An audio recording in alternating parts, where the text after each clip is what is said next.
Plug and Play comes to Taiwan for two missions. We really want to help Taiwanese startups to kind of bridge with the international capital and corporation resources. We bring international startups into Taiwan, connect both sides of the market, and create kind of more innovations across our platform.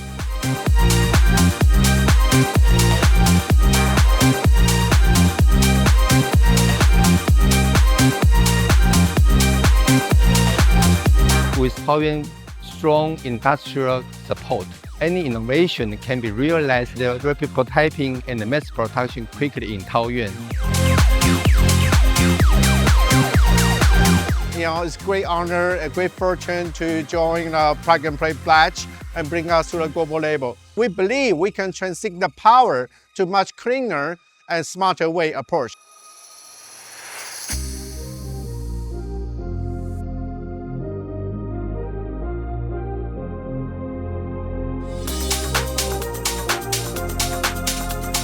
Plug and Play is not just an accelerator, but a venture capital.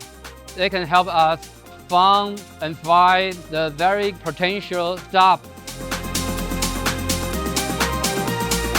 The past 2 or 3 years, Taiwan has been the talk of the town, and it's been very helpful for the Taiwanese ecosystem. Taiwan is in a very good position to harvest from that and be a key part of that. Everybody knows in Taiwan, our capital market right now is top 5 of the world. And Taiwan, as an AI manufacturer, I think is the momentum of AI driving to make the world better and better.